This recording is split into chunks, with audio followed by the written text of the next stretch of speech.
Mungkin sebelum sampai di detail di dalamnya, saya tunjukkan bagian akhirnya ya, supaya teman-teman ya, saya anggap nanti sudah baca bagian akhir, bahwa di dalam ini nanti ada semacam apa sih maksudnya dari notasi-notasi itu per komponen wise. Misalnya bagian di bawah,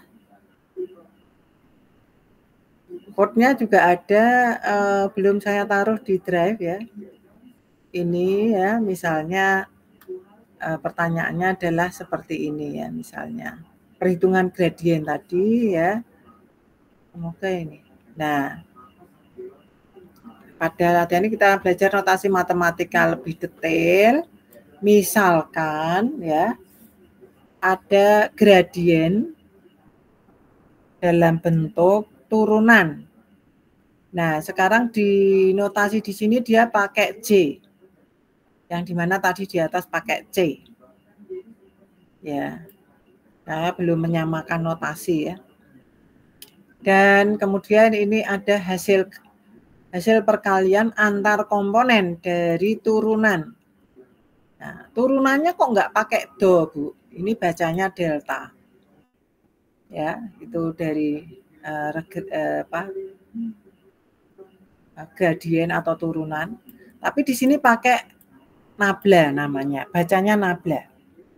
Nah, apa bedanya? Jadi yang ini itu menyatakan gradien, tapi notasi hasil dari turunan itu notasi vektor.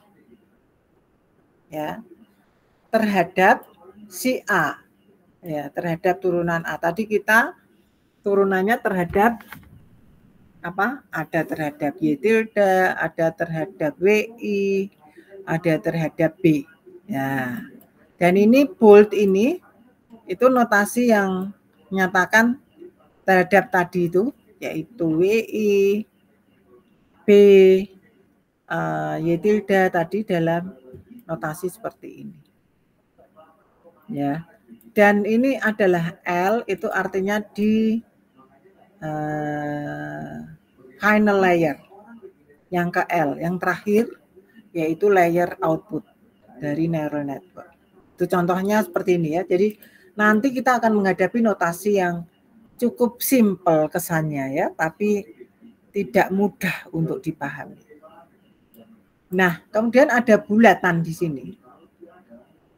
Itu adalah perkalian antar komponen yang hasilnya nantinya adalah vektor. Antar komponen yang di sini dengan komponen yang di sini.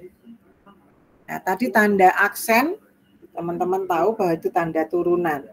Sigma, fungsi aktivasi, terhadap Z, L.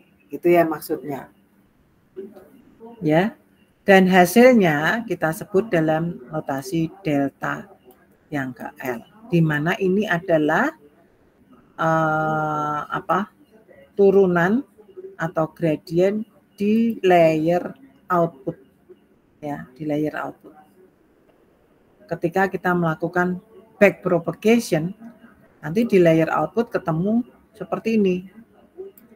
Jadi turunannya tidak selalu ya pada waktu di awal gitu menuju forward, tapi nanti di backward juga harus melihat laju perubahan cost function-nya terhadap masing-masing parameter bobot yang kita peroleh dari langkah tadi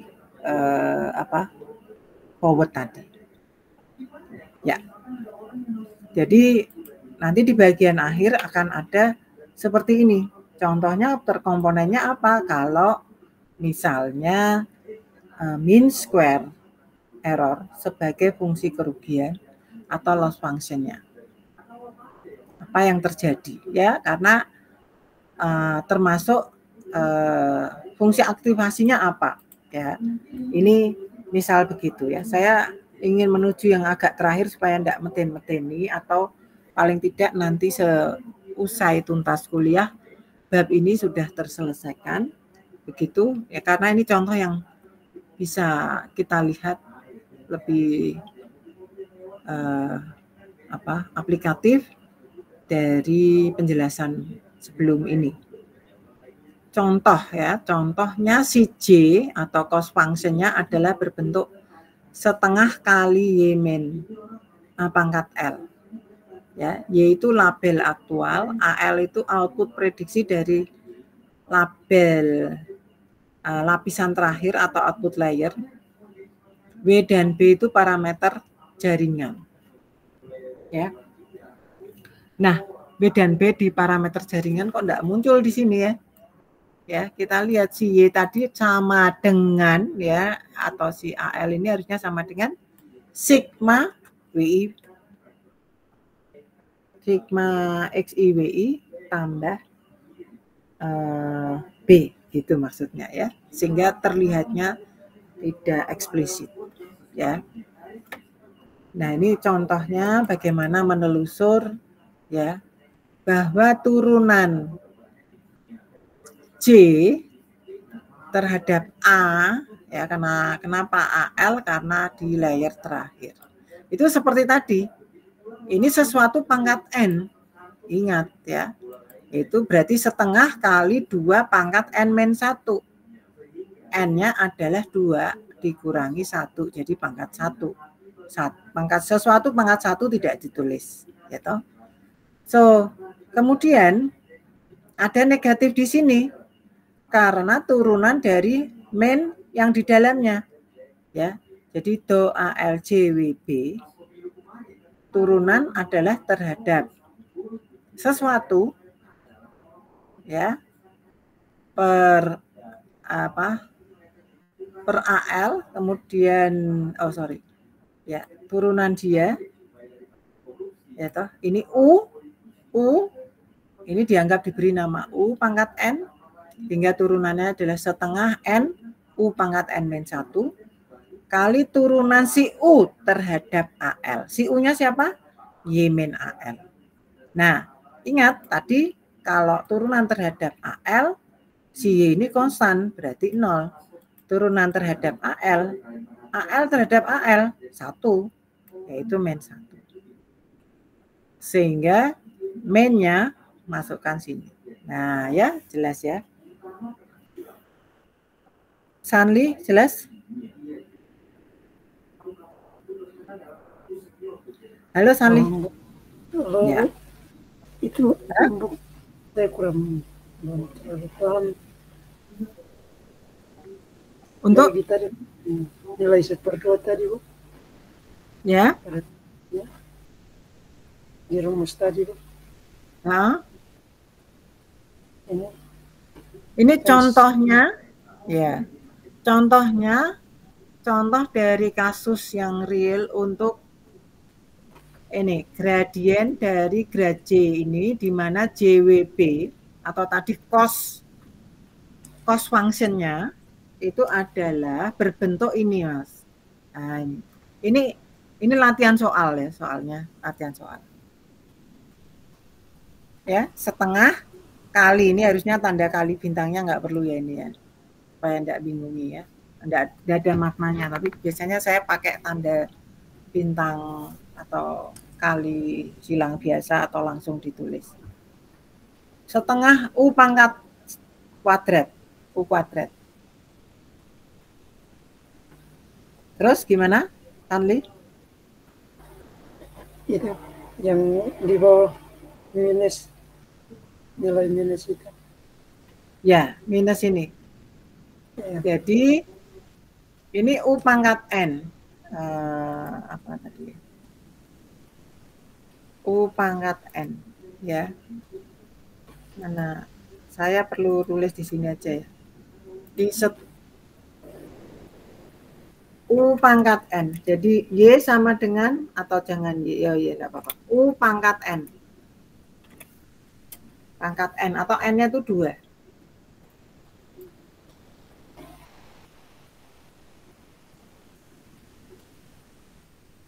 Jantungnya di sini ya. Si U-nya itu jangan Y ya. Ini tadi adalah J. di mana si U itu sama dengan yang di dalam tadi. Nah, ini, yaitu YAL. Nah, ini.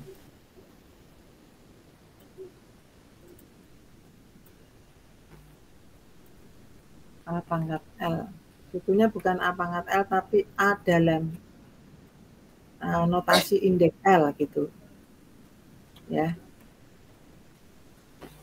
Nah, DJDAL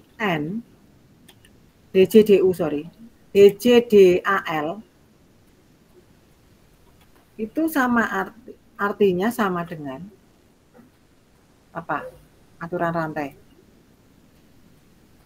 Stanley. Kalau Y dianggap 0 karena konstan. Ya, dalam aturan rantainya namanya DJDU, ya kan? Ya. Betul? Ya. Kali DU DAL. DAL.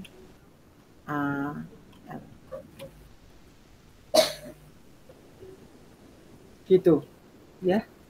Nah, sekarang DJDU itu pakai rumus turunan dari U pangkat N, yaitu N kali U pangkat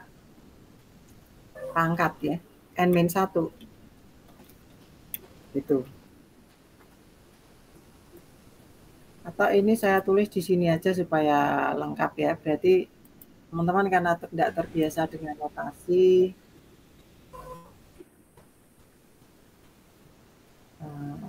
ya di sini ya. Ini saya beri text box seperti ini, yaitu insert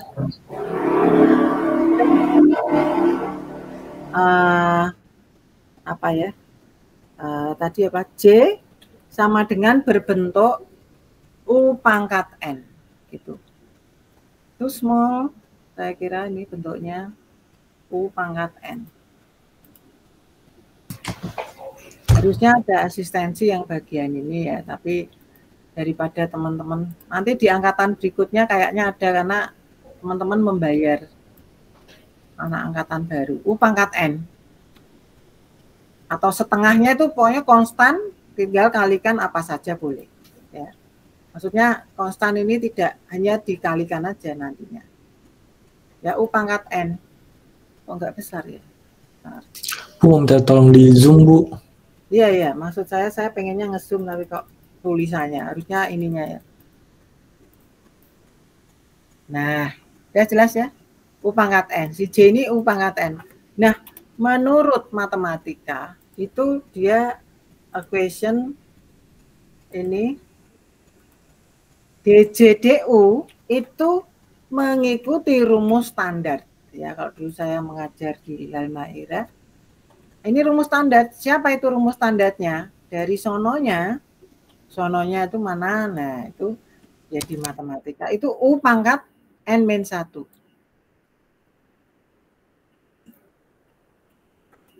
N-1. Nah, gitu. Dari sononya. Nah, masalahnya yang ditanyakan adalah siapa? Si U ini ada dalemannya. Punya daleman. Punya daleman. Yaitu dia sebagai fungsi dari Y kali AL. Ada dalemannya.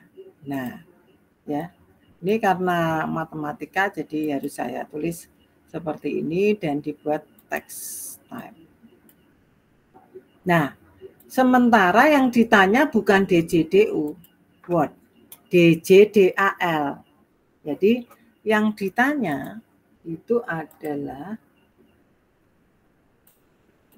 DJDAL, DJDAL,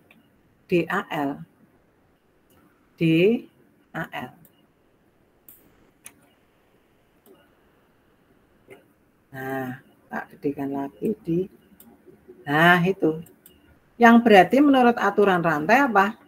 yaitu DCDU dulu, seperti tadi toh, pas function, barulah kali DU/DAL, gitu ya. DU/DAL,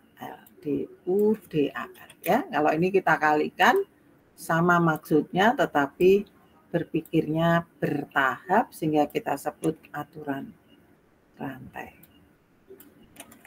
Nah, ya.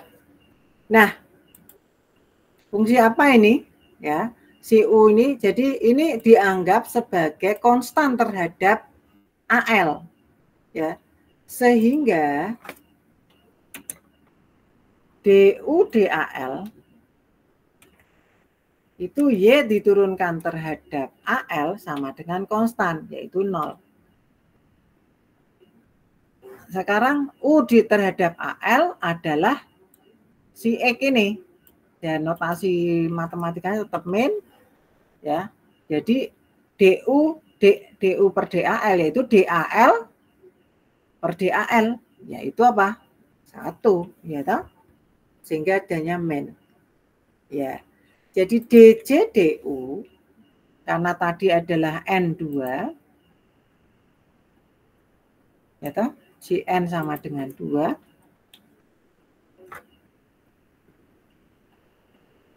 N sama dengan 2. N-nya tadi. N kecil, ya. N kecilnya 2. Dan si J tadi ada kali setengah, ya kalikan saja, gitu ya. Kalikan saja. Ya, ada matematikanya. Oh, skalar ini harus gini-gini dulu gitu ya. Ada alasannya, tapi ini kemudian untuk anak-anak ini menjadi hafalan. Sehingga DCDAL untuk sementara saya tidak pakai do. Ini harusnya pakai do, ya, harusnya pakai do ini, ya. Tapi karena ini hanya dalam U, ini sudah dalam U, seolah-olah si J itu hanya dalam U saja sehingga pakai turunannya tegak. Apa bedanya tegak dengan tidak? Karena yang tidak atau parsial, gitu ya. Jadi DCDAL sama dengan itu tadi 2 kali U, U-nya adalah ini, kita masukkan U-nya. U-nya adalah Y-AL tadi. Y-AL tadi. Dan itu dia kali setengah tadi di atas, berarti masih kali setengah, ya. Jadi setengah kali 2 sama dengan 1, dan DU/DAL. DU/DAL adalah min 1. Nah, ya, di sini jadi min-nya tidak biasa ditulis di belakang, nanti memberi makna yang salah, tapi ditulis di depan karena negatif. Ya, negatif. Jadi adalah sama dengan min dari mereka, ya. Dan dikurung karena negatif dari yang ini semua. Kalau tidak dikurung nanti salah baca. Ya, salah baca. Karena ini artinya nanti adalah AL min Y. Sampai di sini Mas Sanli jelas? Halo, Sanli Derimi. Ya, sudah jelas, menjelas. Baik. Yang lain? Saya tata dulu. Bu, kalau saya kayaknya masih perlu belajar lagi, Bu, sendiri. Oh iya. Baik, dulu ada ya, ada matematika ya, cuman lupa gitu ya kali ya. Sempat, Bu, turunan fungsi aljabar, tapi udah kabur semua ini. Iya, kalau dari MIPA biasanya wajib sih ya. Iya, ada kalkulus. Iya, semuanya cuman lupa nggak apa-apa lah. Jantungnya ini ya, aturan rantai gitu. Jadi boleh sih teman-teman, apa sih matematikanya di AI? Alah, kalkulus sama aljabar linier. Aljabar linier itu notasi perkalian vektor dengan skalar, vektor dengan vektor yang hasilnya vektor gimana, dan seterusnya ya. Notasi gradien seperti apa, seperti itu. Saya perbesar dulu sebentar. Oke, jadi kenapa saya menuju ke belakang? Ini sebagai exercise ya, bahwa dalam algoritma itu ada yang disebut ke back propagation-nya itu adalah melihat laju perubahan yang disebut gradient mathematically namanya, ya, secara matematik namanya. Laju perubahan dari bobot atau variabel atau parameter yang diperoleh, ya, gitu, terhadap setiap kali melewati berbagai layer tadi. Jadi tadi ada forward dulu, kemudian backward. Jantungnya di situ, bahwa kita perlu melihat laju perubahan cost function terhadap atau loss function terhadap variabel atau bobot tadi atau parameter, ya, atau tadi kita sebut hyperparameter. Kenapa hyper? Karena nanti ini si WB ini dalam layer-layer yang kompleks itu bisa sampai jutaan, gitu ya. Yang penting tahu sederhananya, ya. Kenapa ini saya tulis juga karena saya mencermati di AI di suatu tempat di internasional yang pembelajaran itu matematikanya seperti ini, ya, tuliskan turunan dari bla bla bla misalnya gitu, ya. Itu di kalau nggak salah MIT apa ya, saya lupa, ya, ada contoh-contoh soal, ya. Dan nanti kalau akreditasi biasanya tuliskan contoh soal, ya, soal latihannya apa saja. Nah, ini bisa saya comoti dari sini nantinya. Baik, jadi kembali ke algoritmanya. Jadi jangan khawatir, ya, bahwa nanti baik, dan itu sudah ada di ChatGPT maupun berbagai informasi dari internet. Cuman mungkin kalau enggak biasa bertanya pun bingung, gitu ya. Bertanya pun bingung, ya, menurut masukan dari teman-teman yang non matematik, misalnya dari kimia, untuk mencarinya bagaimana, gitu ya. Baik, jadi kembali ke back propagation tujuannya tadi. Ya, back propagation, jadi codingnya nanti tinggal di running cepat, ya toh.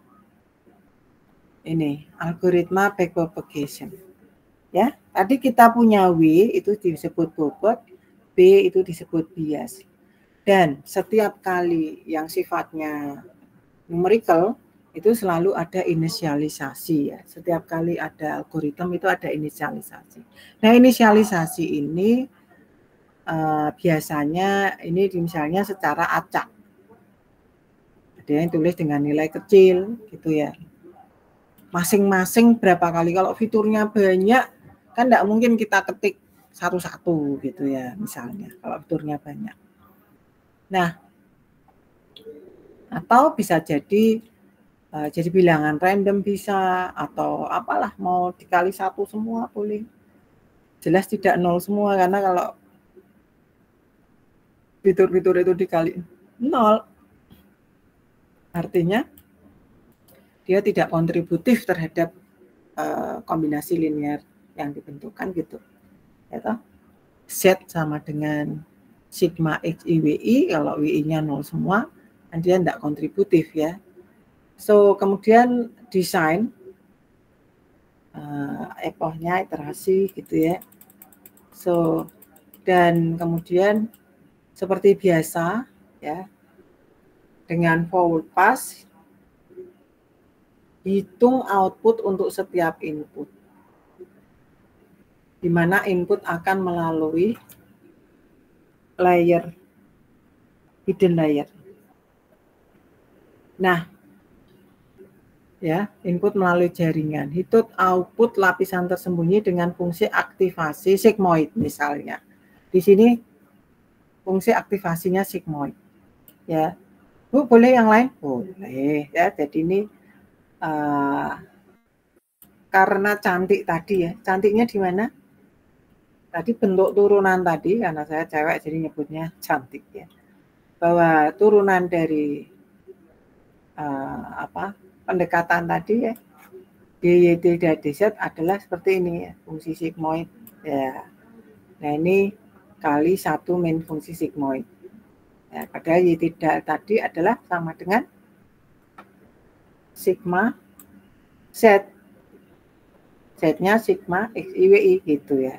Nah itu, sehingga kita menggunakan fungsi sigmoid. Ada yang menggunakan karena ini langsung di output ya. Jadi kalau di lapisan tersembunyi mestinya ada B di sini ya. Boleh ada B, boleh tidak. Tapi biasanya pakai B, gitu ya. Jadi biasanya menggunakan B. So, nah di backpropagation ini kan input satu lapisan tersembunyi, kemudian langsung lapisan output. Ya. Nah, outputnya pun tidak langsung dari hasil HI ini, tetapi hasilnya dia menjadi input ya di sini dari fungsi aktivasi di lapisan output, gitu ya. Jadi setiap lapisan pasti ada fungsi aktivasi, itu sederhananya begitu ya. So yang kemudian ya ini dari hasil fungsi aktivasi ini kan biasanya terus kita peroleh apa yang kita kehendaki ya, klasifikasi kah ya, misalnya contoh data yang ini. Di sini artinya apa sih ya dalam membaca data?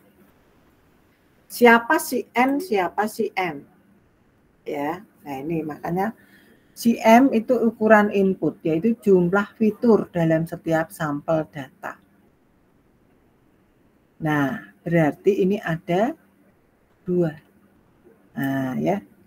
Ada 2. Nanti kalau data di big data mungkin nanti kita coba yang fiturnya banyak, kemudian berlabel apa ya, data iris misalnya ya. Nanti itu fiturnya 4. Ya, fiturnya 4, ada 150 sampel ya, misalnya. So, jadi ini ada 2, tetap index, kemudian ini adalah labelnya. Ya, sehingga jumlah neuron pada layer input itu sebanyak 2. Sedangkan pada neuron pada output layer itu 1. Nanti sini hanya 1 saja tuh, bukan angka 1 ya, tapi hanya bernilai 1. 1, 1, 1, 0 gitu ya. Kemudian Cn adalah ukuran lapisan tersembunyi yang merupakan jumlah neuron dalam lapisan tersembunyi. Dalam kasus code ini, ya, kita atur nilainya ada 4 neuron. Ya, ada 4 neuron dalam lapisan tersembunyi. Jadi supaya tahu sih siapa ini si N, siapa ini si M, gitu ya. Jadi kita lihat sekarang error ya, yang tadi selisih atau gradien tadi itu adalah di sini kita beri notasi delta K ya, delta K. Nah, kalau tadi adalah YI min YI delta ya. YI adalah di sini TK ya. YI tilde adalah tadi output OK.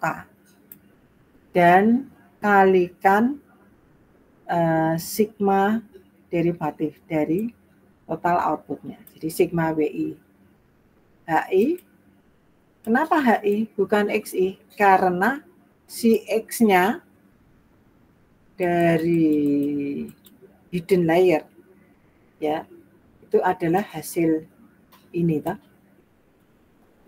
Ya, jadi ada input, hidden layer, output. Ya. Input, hidden layer, output. Ya. Ketika di hidden layer kita punya hasil aktivasi dari si input. Nah, input yang masuk ke hidden layer. Nah, ya dengan bobot-bobot ini. Oke. Sehingga ini menjadi input bagi lapisan output. Ya. Mungkin kurang cetak, kurang besar, maaf. Nah, saya sendiri kontrol plus ini aja supaya teman-teman bisa paham ya. Ini baru satu layer ya, tapi ini kira-kira bisa digeneralisasikan pola pikirnya bahwa oh berarti ya kalau ada hidden layer selanjutnya maka ya ini adalah yang kedua ya, yang kedua ya, ini adalah H ke 1 misalnya gitu kalau ada hidden layer selanjutnya. Mungkin bisa dikembangkan ya sendiri. Nah, errornya tadi kita MSI ya, sigma sekian ini. Nah, per I-nya turunan dari MSI tadi di sini adalah tiap neuron ke K. Tiap neuron ke K. Ya, tiap neuron ke K. Perhitungan errornya tiap neuron. Selisih dia kali ini plus bisa jadi nanti diupdate. Ya, diupdate-nya apa? Yang tadi ya. Bisa dengan learning rate update mereka. Jadi kali learning rate gitu. Itu permainan pembuatan algoritma. Ya, kalau nanti di big data analysis, semoga ada kesempatan untuk SVM, itu nanti ada parameter-parameter yang diupdate begitu ya. Untuk seperti ini ya, yang kita sebut meregularisasi nantinya ya itu. Jadi learning rate itu semacam itu meregularisasi. Jadi ini selisih turunan tadi ya, ini dianggap kayak delta tadi ya, tadi kita di bawah sudah ketemu delta, tapi ini tiap neuron ya. Oke, dan kemudian pada lapisan tersembunyi yang selanjutnya itu juga ada turunan ya, turunan atau delta J yang disebut yang kecil. Di sini adalah turunan dari sigma dan dengan hasil sigma hasil dari hidden layer sebelumnya ya, dan kombinasi dari error ini kan selisih ini ya, jadi kali dari bobot yang kedua, notasinya di sini ya, notasinya di sini. Hidden layers yang selanjutnya adalah sebentar ya, ini yaitu P adalah jumlah neuron lapisan output ya, karena lapisan output bisa jadi ya toh neuronnya tidak hanya satu ya. Kalau tadi di atas perseptron neuronnya satu ya. Nah, yang back propagation itu anggaplah di sini P. Tapi nanti dalam perjalanan di bawah nanti contohnya satu ya. Nah ini P adalah output size yang diinisialisasi dengan satu. Jadi jaringan satu neuron dalam lapisan output. Ini untuk apa? Supaya mempermudah notasi, diambil P-nya 1. Ya. Nah, jadi K dari 1 sampai P. Jadi P adalah dimensi output dari jaringan atau jumlah neuron yang sesuai dengan dimensi vektor target atau label. Misalnya ini, kita tidak selalu satu apa yang mana ya.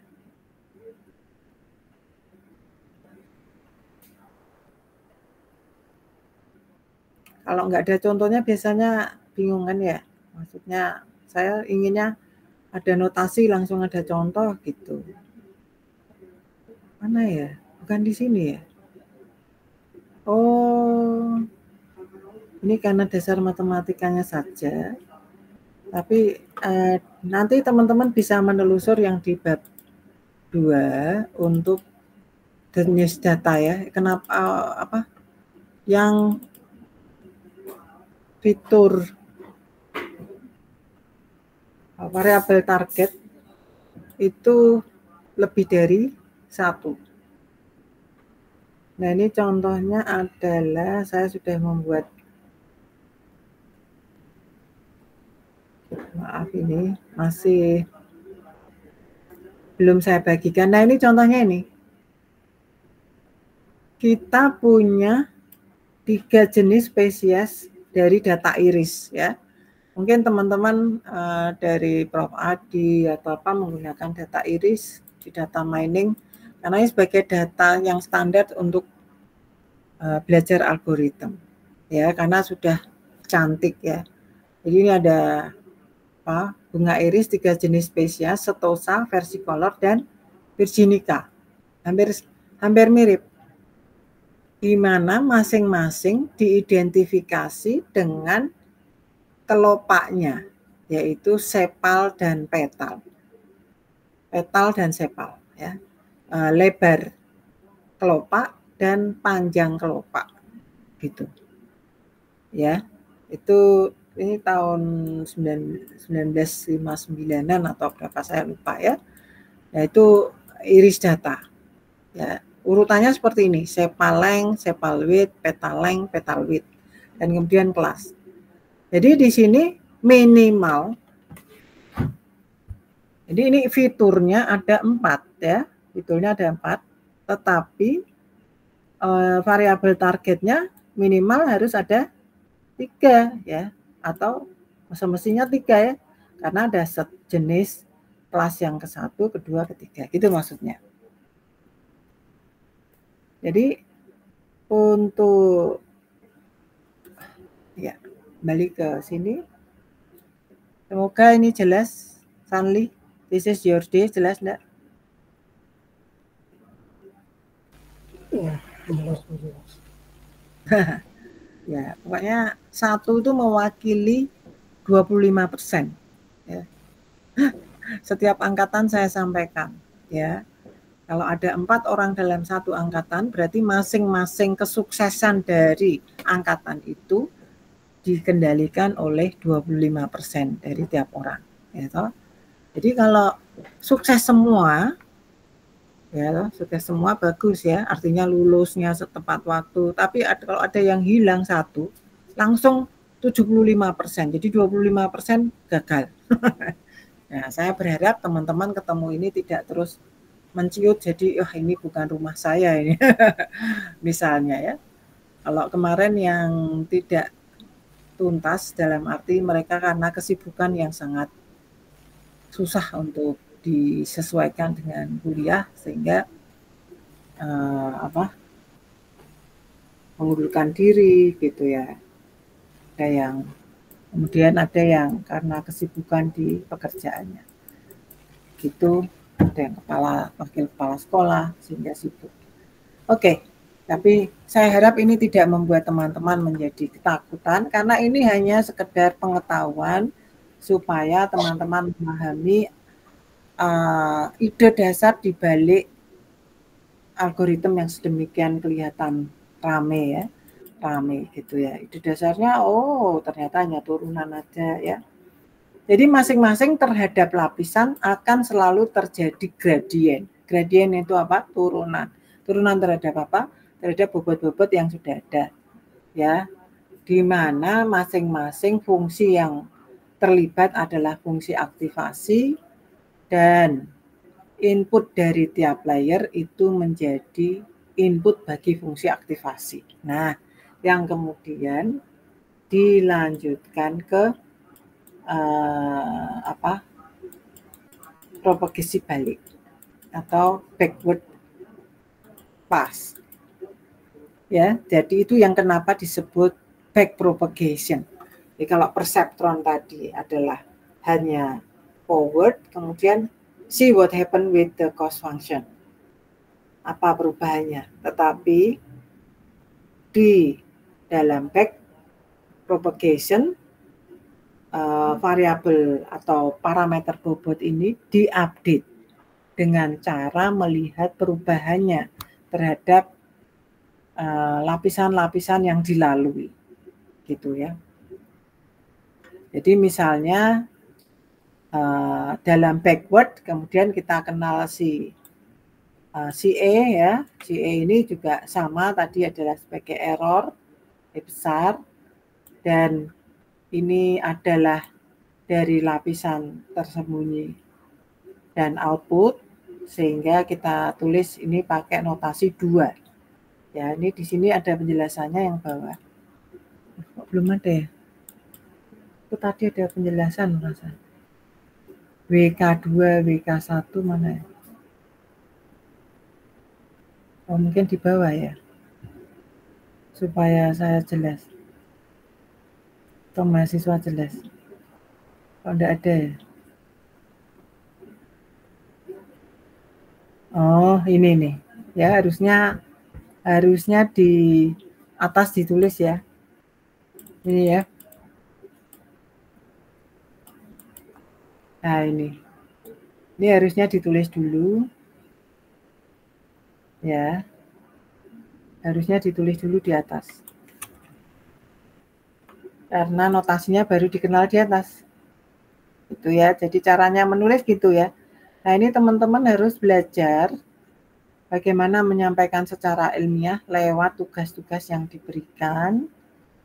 Ya, jadi silahkan bisa dibantu dengan berbagai platform AI yang ada.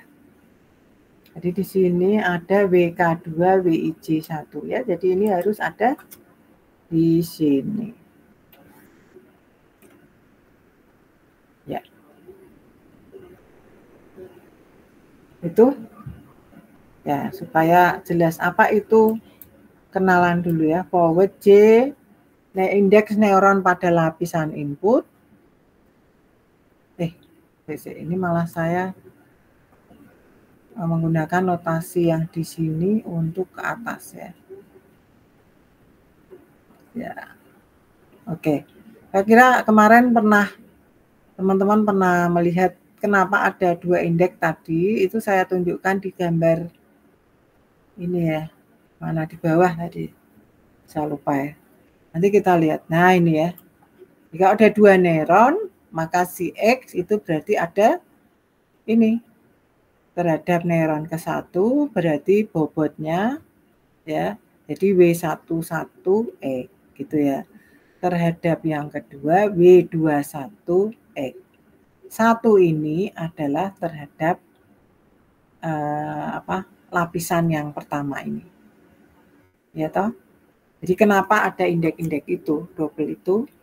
Dan misalnya di sini, jadi sedangkan output yang Y, berarti kan Z-nya dia itu adalah W11 lewat neuron yang di sini. Itu 2, jadi bobot yang baru, W12, F2X. Ya, jadi ini inputnya itu kan F1X, F2X. Misalnya gitu. Ya, Bu, ini enggak ada sigma ya. Nanti ada ya, ini bisa sigma aktivasi gitu bisa, tapi ini untuk menyederhanakan kita lihat ya penyusunannya seperti ini, kenapa ada indeks 2 indeks itu, dan sementara F1X adalah W11 yang ke-1X, F2X adalah W211X.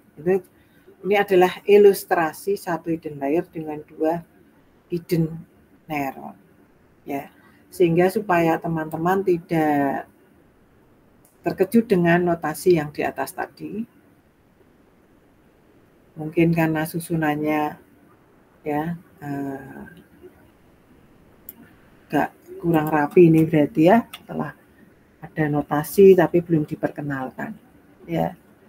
Oke, so kembali ya, tadi ada WIJ1 di neuron yang ke-1 gitu ya. Dan di sini contohnya seperti ini. Ya, tadi ada siapa M, siapa N, kemudian siapa P, ini kita 1. Ya, terus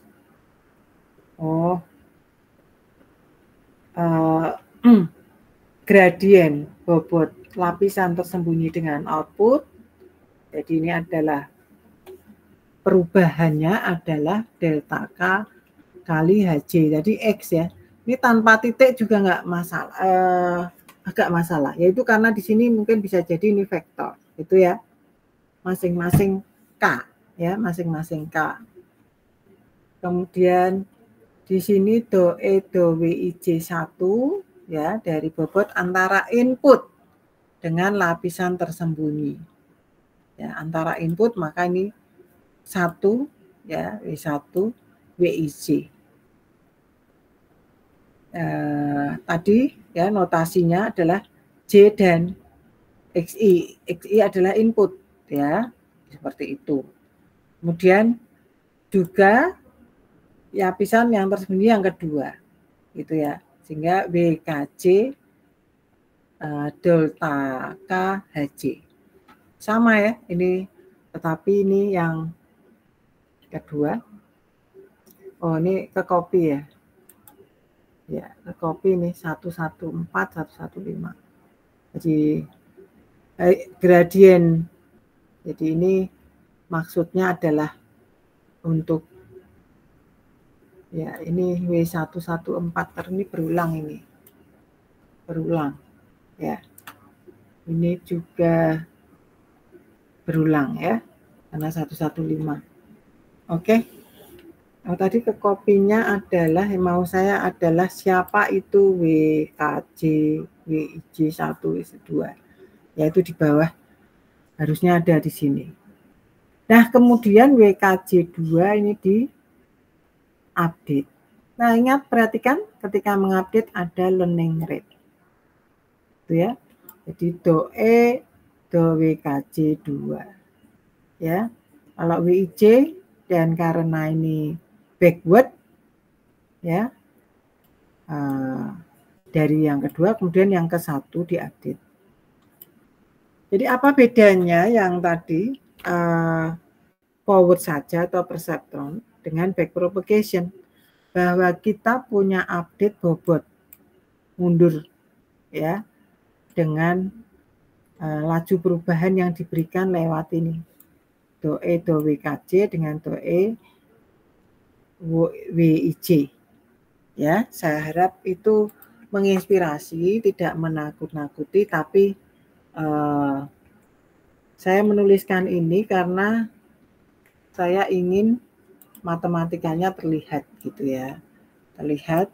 Nanti kalau di TI mungkin matematikanya tidak dilihat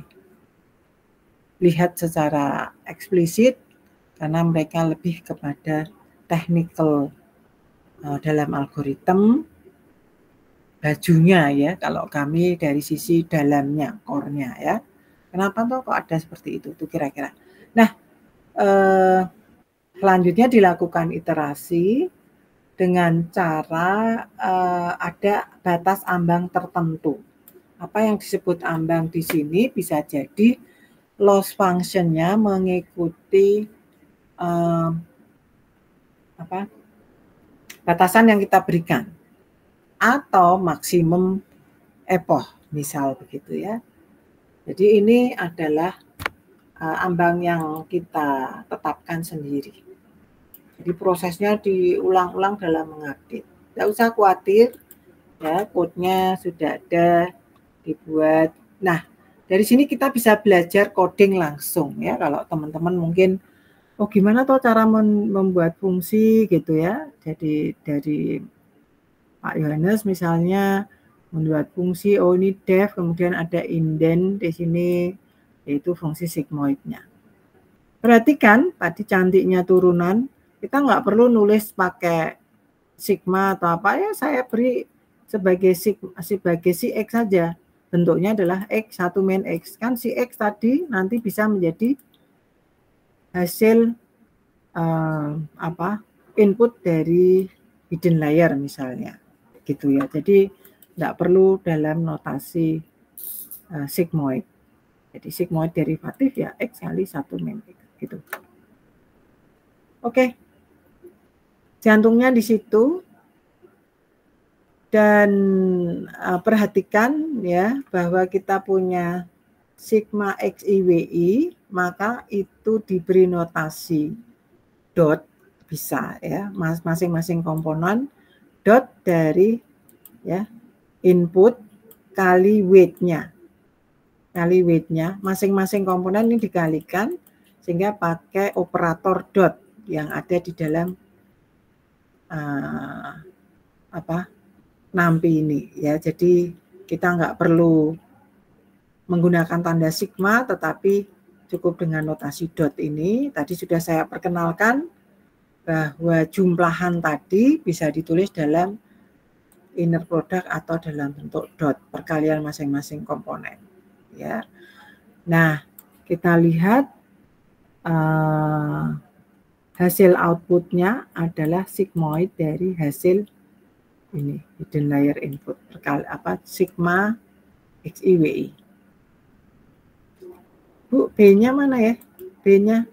Nah, B biasanya di suatu tempat ya, semoga pernah saya bahas, itu sebagai X0 gitu ya, sebagai X0 gitu maksudnya, supaya menjadi sigma XIWI gitu ya.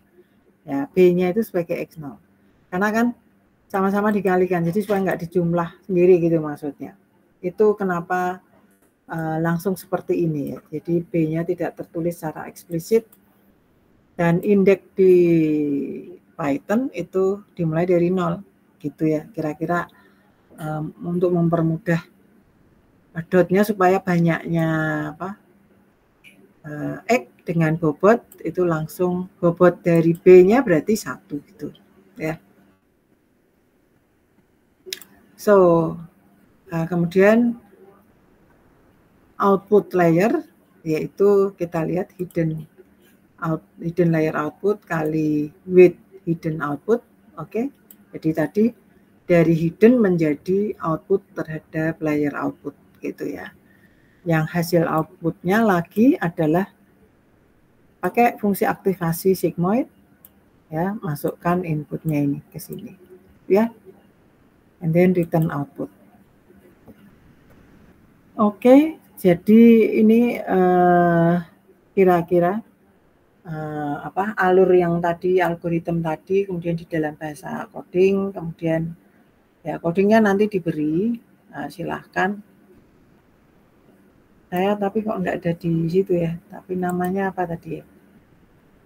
Backpropagation, bentar.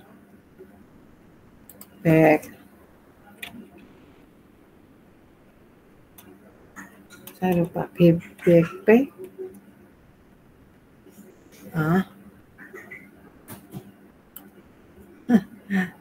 Kuliah hub. Saya lupa buat itu, tadinya kan tidak di dalam folder buku, terus ini tadi penjelasannya saya buat dalam folder buku. Nah ini udah ada ya. Oh, enggak ada. Oh, saya lupa taruh di mana ini tadi. Ya, nanti bisa sih di copy sebentar ya. Ini saya copy sebentar. Ya, proses ini. Ngapain? Ada.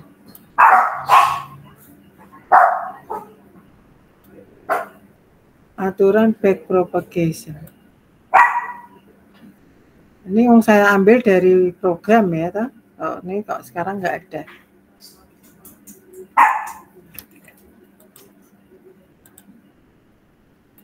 Ini harusnya ada di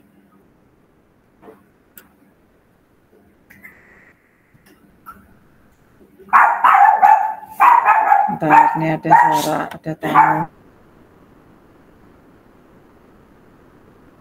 Baik, jadi ini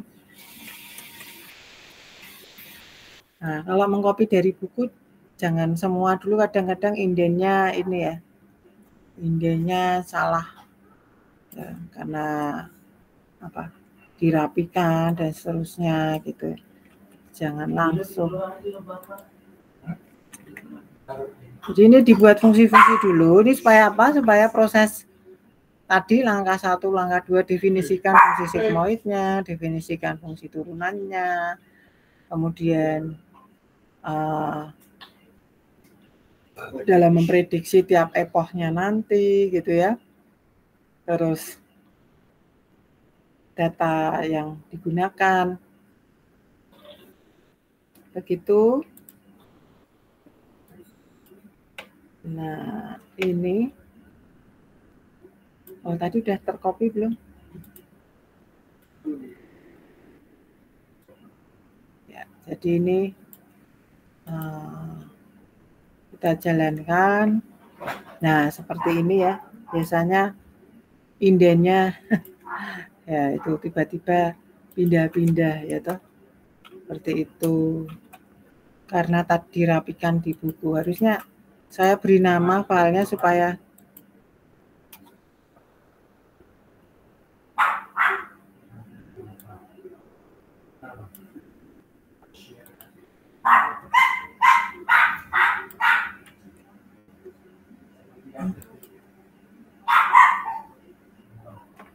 input size is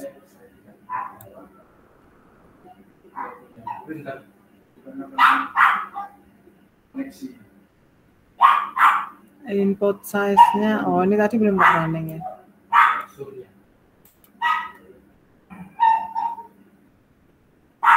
Input size-nya belum, terus apa ini?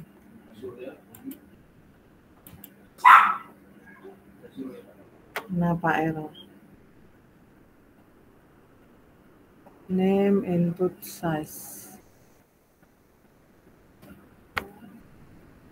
Wait, input size-nya kan sudah.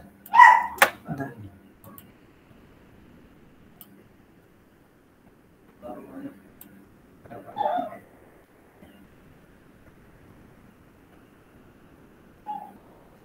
Ini betul toh?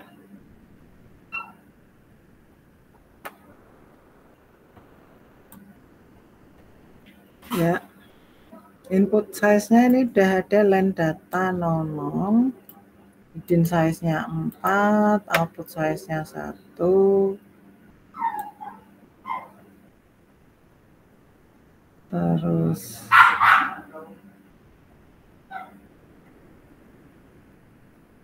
nah, oh ini ada nih ya. Kedua back propagation nama filenya ya. Supaya tidak memakan waktu lama, kalau error harus dicoba dulu ya.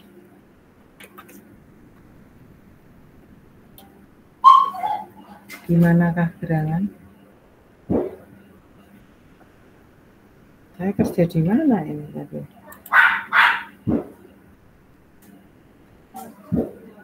Jangan-jangan di tempat yang lain.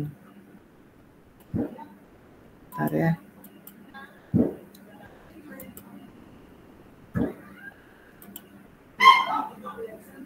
Di drive yang lain. Supaya tidak berlama-lama.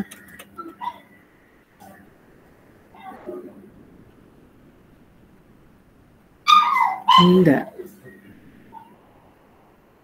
Back propagation itu anjing rewel kalau di luar marah.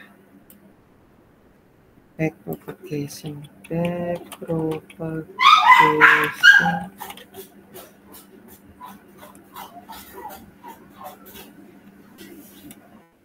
Oh, enggak ada ya. Nah, ini ya. Oke. supaya enggak ngecek inden ya. Jadi kalau indennya salah itu bisa ini ya, error ya. Di sini kita implementasi perseptron yang diubah menjadi jaringan saraf tiruan neural network dengan satu lapisan tersembunyi menggunakan backpropagation untuk pelatihan. Ya. Terus depth train backpropagation ya. Tadi ya saya katakan ada learning rate sebagai adjustment ya. Itu untuk memperbaharui W tadi dan B ya. Itu ada di, jadi ini ada forwardnya ya, hidden layer, ada input dan width, oke, hidden layer output, pakai ini ya. Kita lihat ini enak membuat seperti ini. Terus sangat terstruktur dan kemudian menghitung gradien di output layer ya. Tadi sudah ada notasinya delta tadi ya. Error adalah karena kita tadi ada label yaitu si Y, main output Y tilde gitu kan. Kemudian output gradient adalah si error kali sigmoid derivatif tadi ya. Error ya, error tadi kali turunannya gitu ya, turunan di mana dari output. Kemudian ya ini karena balik lagi ke hidden layer, berarti output gradient ya, output gradient itu dengan dot with hidden output ya. Dan ini maksudnya apa? Ditranspos. Kenapa ditranspos? Supaya perkaliannya betul gitu ya, maksudnya ini ya. Transpos kali sigmoid derivatif ya. Sigmoid derivatif hidden layer. Tadi yang bulatan dol tadi itu maksudnya perkalian ya, perkalian antar komponen tadi ya. Dan kemudian kita perbaharui bobotnya ya. Nah, tadi kita lihat W plus sama dengan W sama dengan W plus bla ya, learning rate kali ini ya kan. Nah, notasi codingnya W yang sama itu diperbarui dengan W yang sama itu tadi plus sesuatu. Ini dengan tanda plus sama dengan. Itu ya kira-kira cara menulisnya. I sama dengan I plus sesuatu. Maka ini menjadi plus plus sama dengan gitu ya. Ya, so kita running. Dan ini data yang menjadi acuan untuk latihan. Ya. Dan ini enggak enak ya. Test functionnya kita ambil yang sesuai data training, jelas harus hasilnya 1. Tetapi jawabannya adalah 0,66. Ya, hasil prediksinya 0,66. Jadi dia masih belum tepat gitu ya. Karena prediction ini kan real gitu nilainya. Ya, sehingga tidak tepat 1 atau 0 gitu. Ya, sehingga kita ubah code untuk menghitung loss function ya. Dengan maksud untuk lihat laju perubahan loss function berdasarkan epochnya. Harapannya tiap epoch loss functionnya makin menurun gitu kan. Ya, sehingga kita ubah ya. Saya lebih suka dengan gambar supaya tiap epoch itu terlihat. Nah ini kita klik 2 kali, tekan enter untuk mengedit. Apa ini? Oh, no, ini tag ini, maksudnya tag yang nggak jadi ini ya. Item daftar item. Tidak usah. So ini ya, teman-teman bisa saya share. Tadi saya lupa dia di drive mana, harusnya dibuat dalam satu drive. Boleh disalin. Ya. Di sini boleh ya toh.